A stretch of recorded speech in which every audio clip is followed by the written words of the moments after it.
Rahman Rahim, wassalatu wassalamu ala ashrafil mursalin.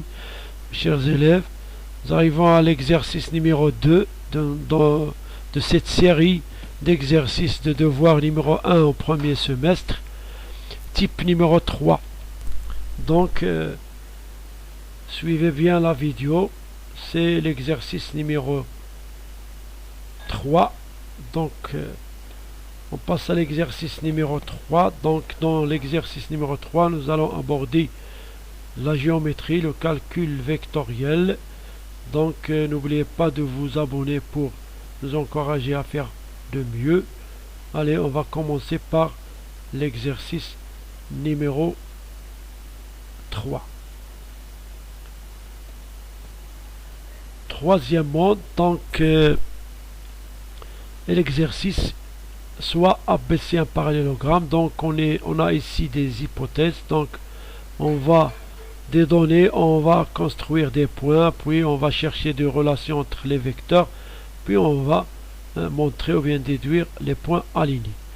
Faites l'exercice vous-même et vous allez suivre la réponse. Donc on va commencer la solution. N'oubliez pas toujours de bien réviser vos leçons, comparer avec ce que je fais et avec ce que vous faites à la classe, et préparez bien pour avoir de bonnes notes. Allez, pour la construction, donc on a ici une construction, un parallélogramme ABCD. Donc c'est le parallélogramme, c'est la figure la plus praticable. On utilise souvent cette figure dans les exercices lorsqu'on parle des vecteurs, parce que ce quadrilatère, il a une spécificité, qui sert à pratiquer avec les vecteurs. Construire deux points E et F. Pour construire deux points E et F, on va appuyer sur cette relation. BE égale 3/4 de BC, CF égale 1/3 de DC. Pour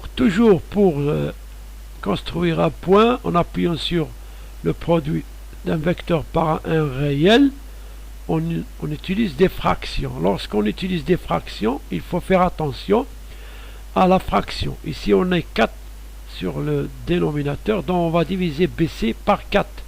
Pour diviser un segment par 4, c'est facile. On divise par 2, puis par 2. Donc c'est facile, on divise en 4 parties. On va faire le milieu, puis le milieu des segments qu'on obtient. On a ici 4 unités, 1/4, 2/4, 3/4, 4/4. Donc puisque BE et BC, ils ont le même sens, le nombre 3/4 est positif. Donc on va obtenir le point E appartient à BC. Voilà le vecteur BE. Pour construire le point F, c'est F égale 1/3 de DC. Pour le nombre 1/3, le 1 sur 3, c'est un nombre n'est pas exact. Donc on ne peut pas utiliser la règle. Pour diviser un segment en 3, il faut utiliser une méthode qui a une relation avec le théorème de Thalès, c'est-à-dire le parallélisme, la projection, etc. C'est une méthode qu'il faut apprendre, il faut l'utiliser dans des cas dans la division d'un segment par un nombre. Donc on va prendre une droite qui passe par C. Donc sur cette droite, on va prendre des segments de même distance, 3 segments de même longueur, n'importe quelle longueur. Par exemple, on va prendre un point ici, donc la même chose, on va prendre le même segment sur la droite qui sont de même longueur, on va prendre 3 segments. Dans ce cas, donc, on va lier le point D et tracer une parallèle qui passe par ce point, et une parallèle, on a 3 parallèles ici, 3 parallèles, donc on va obtenir ici 3 segments de même mesure. Voilà les unités, donc voilà les segments, le premier segment, le deuxième segment et le troisième segment. Même si on fait ces segments dans une longueur plus grande, on obtient toujours avec le parallélisme des segments de même mesure. Donc, le vecteur CF représente un tiers. C'est un vecteur qui représente un tiers de DC. CF et DC, ils ont le même sens. Donc, on va déplacer le vecteur, ici, qui représente un tiers. Donc, on a DC égale un tiers, CF égale un tiers de DC. Et on va obtenir le point F.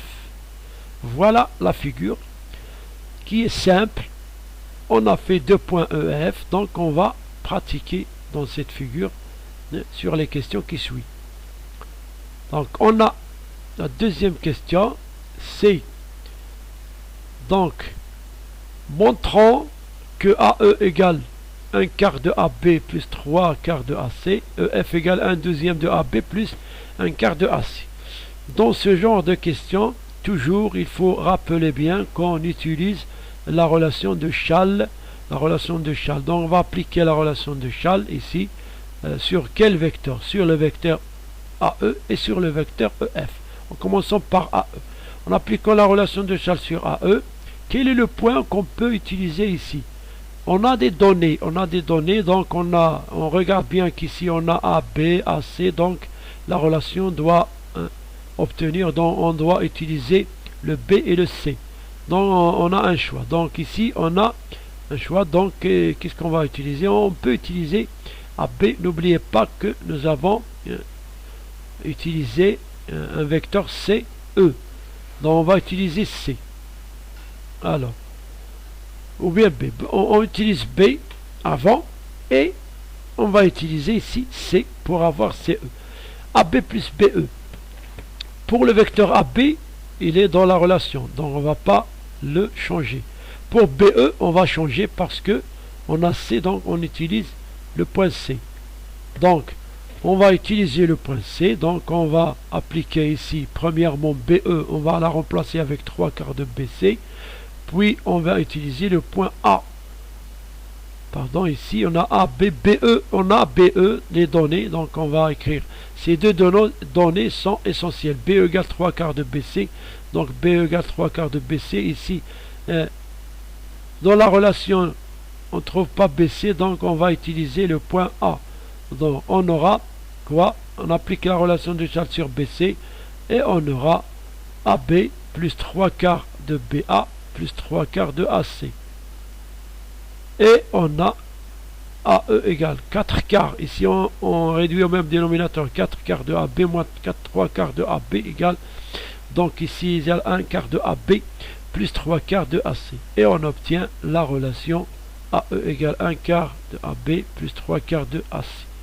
Pour EF, on applique la relation de Schall. Quel est le point qu'on peut entrer? Donc on va voir de... Alors, on a ici CF.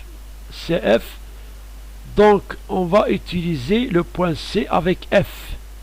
Parce que EF égale EC plus CF. Donc, CF, on va remplacer par un tiers de DC. Donc, en utilisant ici le parallélogramme, voilà, ABCD un parallélogramme. Donc, on va remplacer après DC par AB. Et on va faire la relation de Schall dans le vecteur EC. Quel est le point qu'on peut faire? Donc, on a ici... le point, je pense que on va utiliser un point qui est EB par exemple. On peut utiliser B et on peut utiliser A parce qu'on a AE. Donc on utilise le point par exemple A. Donc alors EF égale EA plus AC. EA plus AC plus 1 demi de AB. AB, on a remplacé DC par AB. Donc EF égale EA. EA, c'est le moins 1 quart de AB, moins 3 quarts de AC. Ici on a AE, ici on a EA. Donc on va changer les signes ici. Donc AC plus un tiers de AB. Donc on va ordonner dans le même ordre, AB avec AB, AC avec AC. Donc on va réduire au même dénominateur. On va multiplier par 3, moins 3 douzièmes de AB, plus 4 douzièmes de AB. Ici 4 quarts de AC, moins 3 quarts de AC. Et on obtient quoi? 1/12 de AB plus 1/4 de AC. C'est ça ce qu'on demande. Donc on est arrivé à la bonne réponse. On est répondu à la question. On a répondu à la question.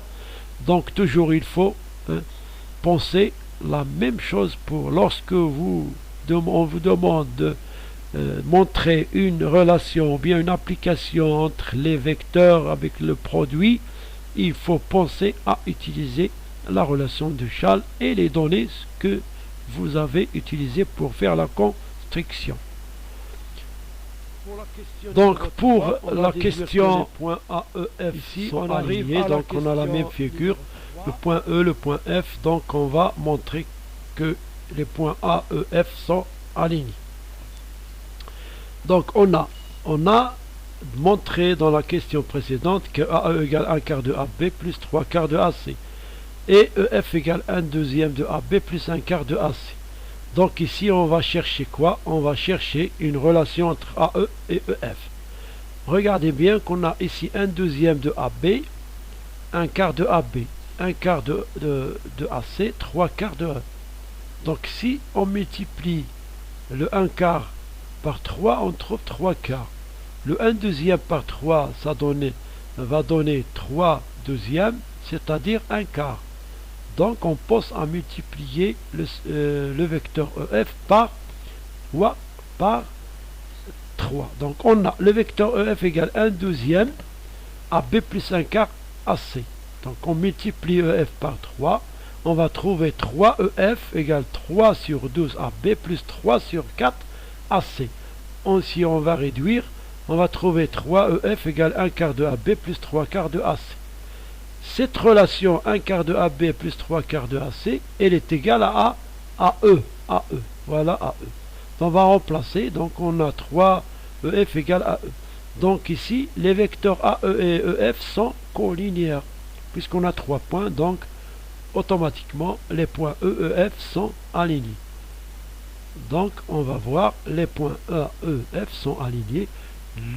La droite qui passe par A et E et F, voilà, ils sont alignés. Donc on a répondu à la question numéro 3. Donc on arrive à la fin de du devoir type numéro 3, le devoir numéro 1 en premier semestre.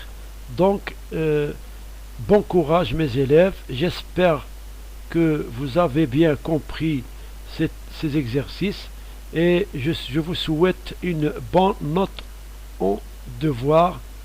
Préparez bien les questions, revoir une deuxième fois les vidéos et vous allez comprendre, Inch'Allah. On se verra dans les vidéos, dans les leçons qui vont arriver dans ce mois. N'oubliez pas toujours de nous encourager à faire le mieux. Donc, bonne chance mes élèves.